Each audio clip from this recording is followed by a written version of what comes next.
very valuable point in talking about, the scientific community keeps the right amount of skepticism at times for like the reef demagogues, keeps those guys in check, and products, right? It's like, oh, buy this additive that we put on the shelves for $20. But, on the flip side, there's anecdotal evidence that needs to be respected. Think about this.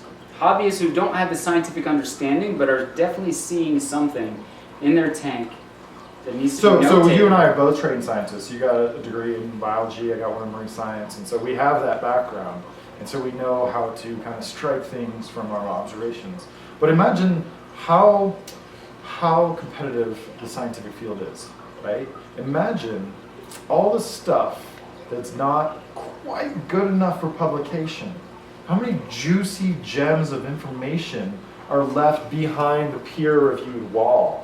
Right. Right? Imagine all the little projects that get started and like, oh, this is not big enough. This is not going to be a big enough paper. I'm not going to get funding from this. Right? Imagine how many scientists out there are sitting on scientific data, scientifically useful data that they weren't able to submit. So, collectively, the aquarium hobby is kind of the same thing. We have this huge pool of knowledge, and it's not fair to throw it out because of some non-rigorous study.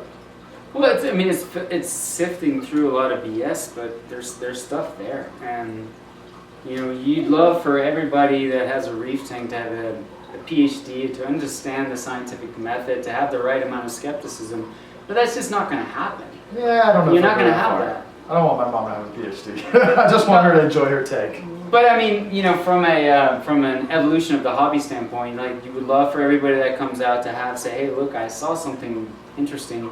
It's like, well, did you hit it with the right amount of skepticism? And really, it's like, you got to embrace that sometimes.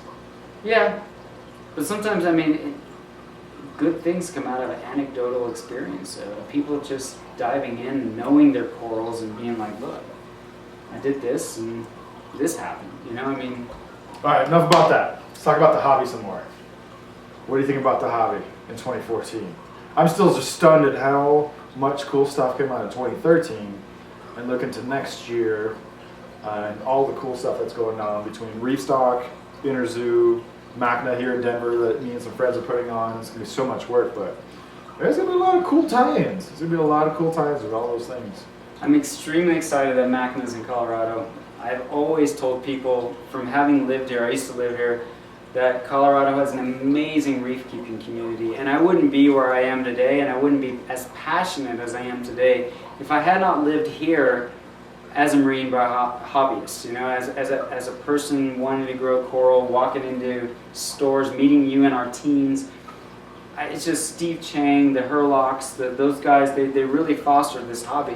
Colorado is an amazing reef keeping community. So when I graduated college, I didn't really have a place to go.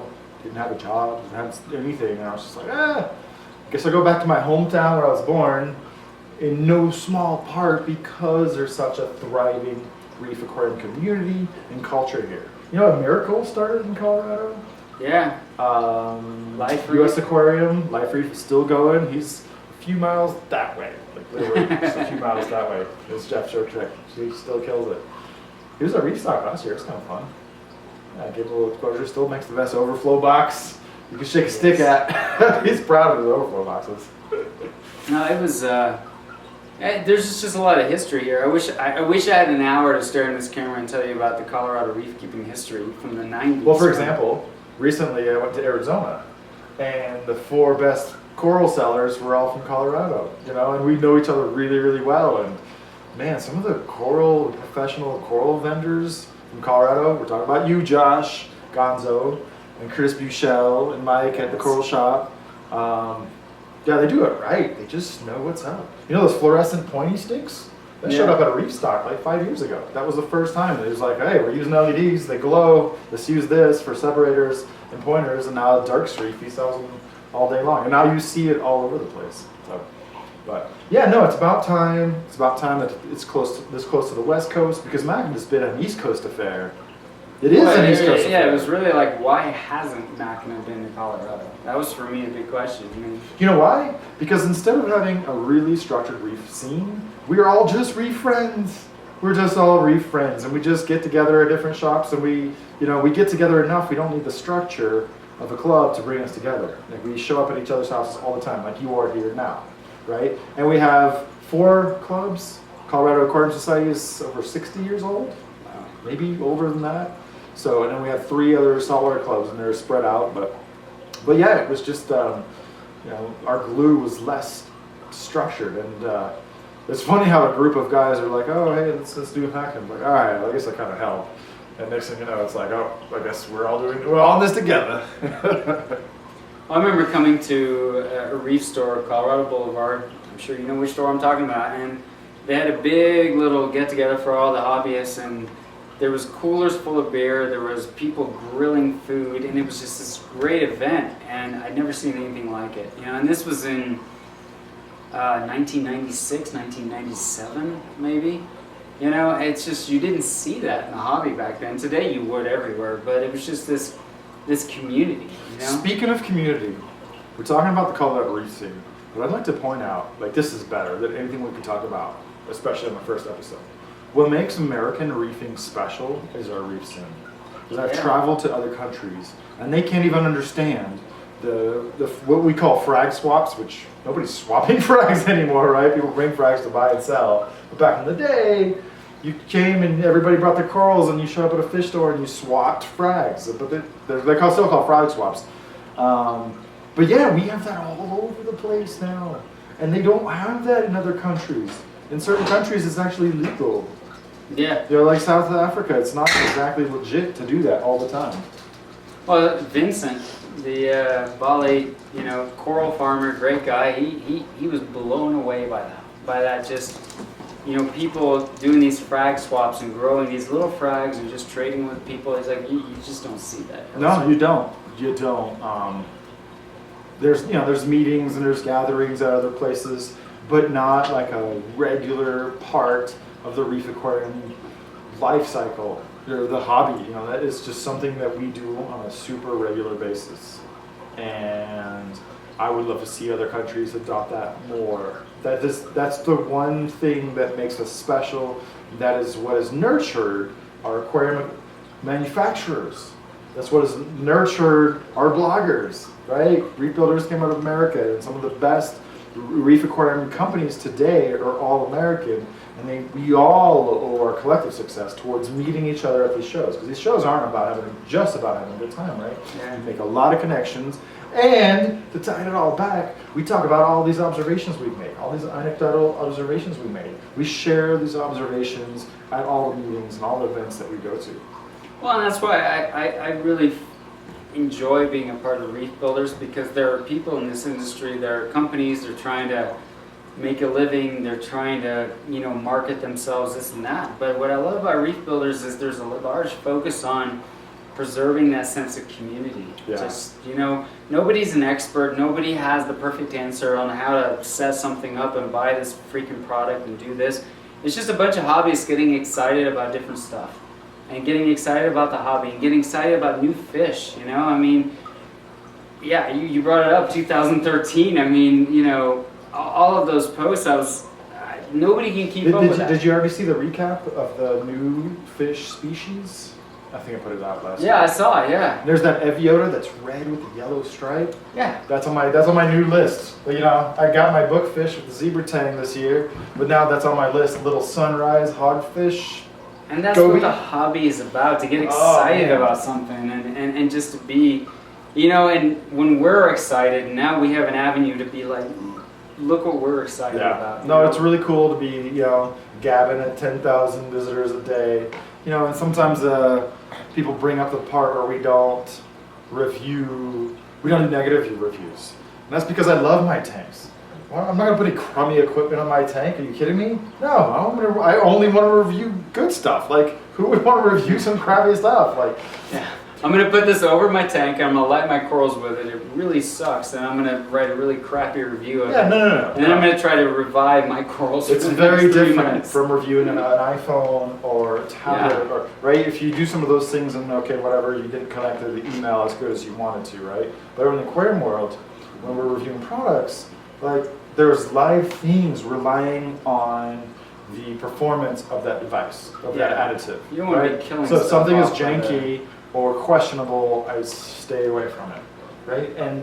And so what? I do come across as a cheerleader sometimes because I'm excited, like you were talking about. I'm excited and passionate about You're a certain hobbyist. products. I am the professional hobbyist, the professional hobbyist. And yeah, I don't want to review stuff that's lame. I don't want to talk about things that I'm not excited about. You know, I really think that the negative products, the mediocre products, they'll all get weeded out, and the good stuff. So I just want to shine a light on the good products and to have, you know, nicer looking tanks. And I don't want to be here like poo-pooing anybody else's dreams, because you know there has been some products that have come out and have been lackluster to begin with, right? But over a period of time, they mature and they get better. Right. And the people who make them make it better. Well, nobody gets in this hobby to. Well, I won't say that. I won't say that nobody gets in this hobby to make crap products and make a lot of money and jump out. Everyone's trying to make their products better. Everyone's a hobbyist. A lot of the people who make these products are hobbyists themselves. They're passionate about it. They want to improve it, and they want feedback, right? They want us to try their stuff out. One good case and come in back and say, hey. One good case in point is the Build My LED strip lights. You know, when they came out, like I see a million lights all the time. I'm like, oh great, another LED strip light. But over a short period of time, like all of a sudden, now you could pick your own LEDs and you actually had a quick turnover of the strip. You could come up with your own spectrum. And now Build My LED lights are beautiful. Controllable. And now, was it 3 channels in the XB? I don't know if about was 3. You thought would he know better skipped- than me. I I thought he know that skipped the from last 1 to one was 3. 2, but okay. Yeah, so We'll have to, we'll now- have to fact check that guy. But yeah, so now it's got, you know, a few channels of control and LEDs in any color you want for the same price as an actual fixture. There's a strip light, you know, so that's one of those products. Like I could have come out the gate and been like, oh, whatever, this Build My LED strip light is lame. Right when it came out, it wasn't a showstopper, right? But over a short period of time, and by short period of time I mean the last 2 years or so, it's gotten better and better, and colors are added, and customization was added, and now channels of control are added. And so now we have a beautiful product that's going to be one of my favorite products of 2013. well, for me too. I mean, I think they've gone from a supplemental light to, I would light my whole SBS tank with their lights. I mean, you know, it used to be something that, you know, I would, you know, take one of the known companies that I trust, you know, Ecotech or Aqua Illuminations, and go with that. And then eventually, I was a Mazzara guy, Max Spec, and then I started. You still are. I still am. I still grow SBS under those, and I love them. And I started supplementing with Build My LEDs from different angles, and you know, everyone knows that blog post, I guess, or not. But now I would love to. I'd love to see what those lights can do. So yeah, they're growing as a company. Your main issue was that, you know, basically our fixtures are more like spotlights. That's my they're packaged main- spotlights.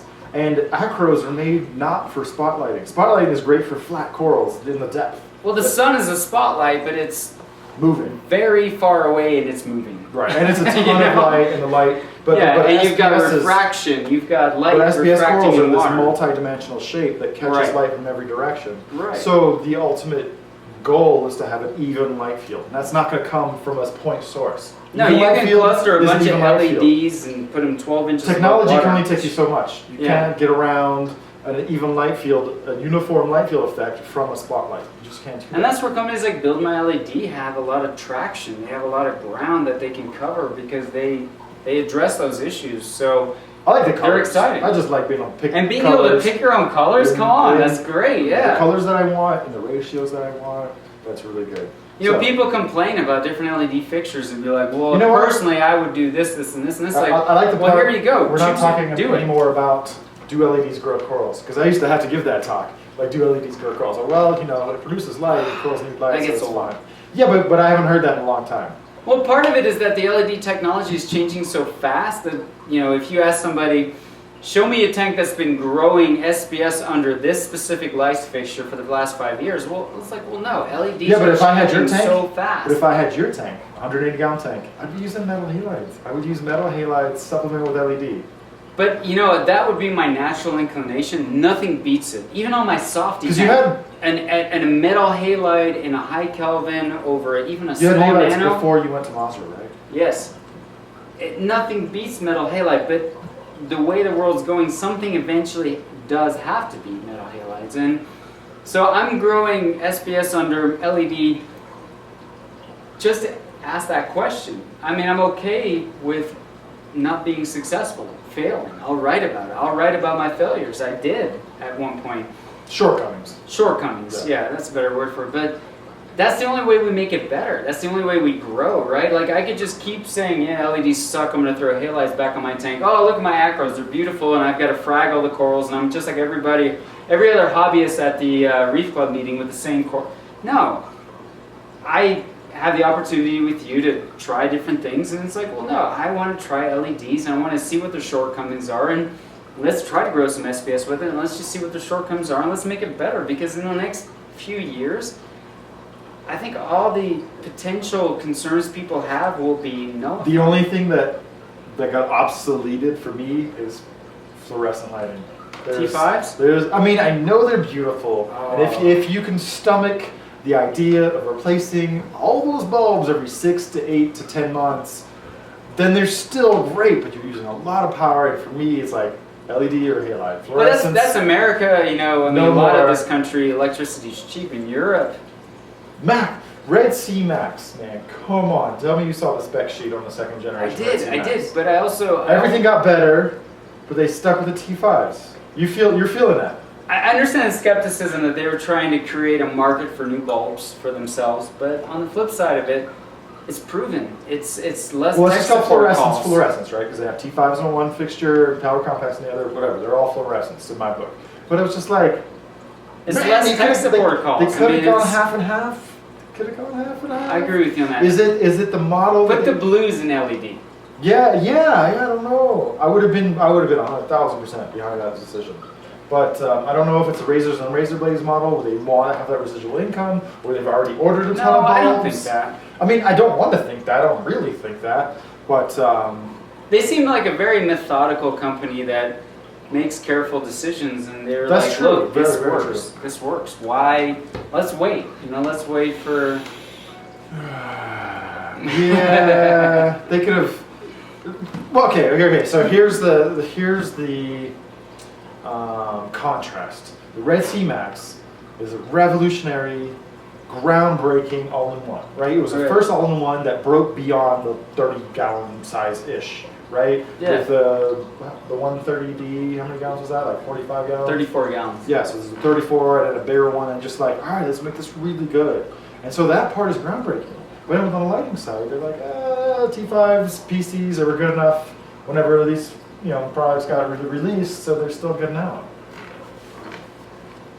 I hear what you're saying. You know what? Interzoo, they're going to have a surprise for us. You think? It's just my spidey sense is kicking in. I don't think they're going to jump in the deep end of the pool, but I believe that they will have something. There are fixtures, there are LED lamps out there. They're the shape of T5s, that are shaped of power compacts that build plug my right LED. in. Like a build my LED to me is a straight T5 All right, fanboy. replacement. All right, fanboy. No, but I believe that. Well, no, but take even Current USA, their new Marine Orbit fixture. Like some of these, I think are true T5 replacements. And it's just, do you want to bundle up on a reef tank? Yeah, like I said, I think Red Sea's gonna have a surprise for us at Interzoo. We'll find out. It's still a little surprising.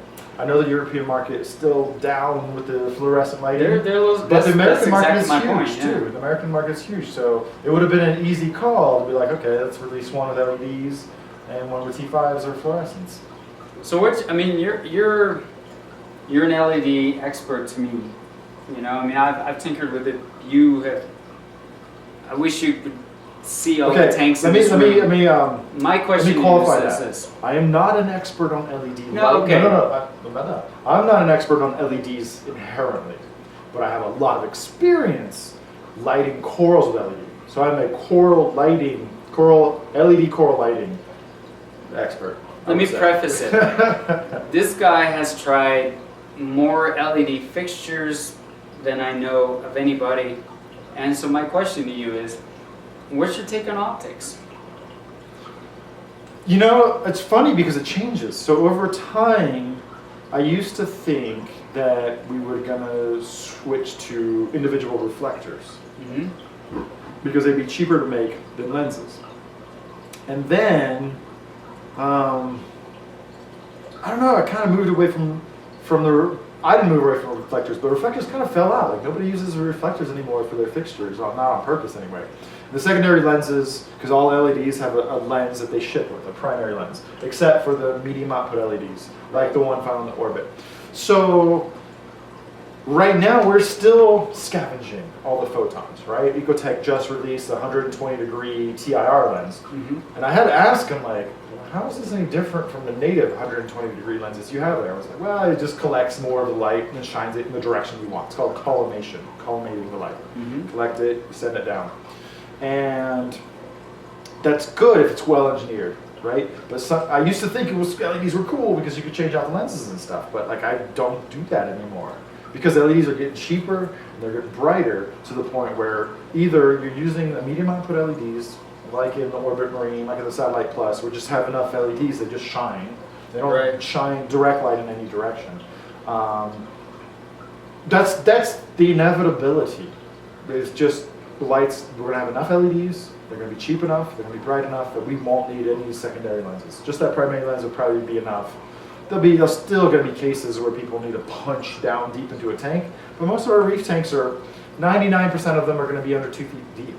Yeah, they're shallow little puddles. So yeah, secondary optics, you know, they're getting smaller because the LEDs are getting smaller. So it's funny, they could merge, right? The primary and the secondary optic could merge into one where you don't even recognize that there's 2 optics there. But you can't see this tank in the video here, but I use the Vega, it's got the nice strong spotlighting, and I started supplementing with the nanobox reef because it doesn't have the secondary lenses, and it's a different quality of light. Yeah. Right? The Vega shines down, it's the brightness, it's the nutritious light, but then when the nanobox reef is on, it's shining light outwards. And what's really cool is how much it lights up inside the rock. Yeah. And inside the coral. It eliminates those shadows. It illuminates the shadows. So, you know what?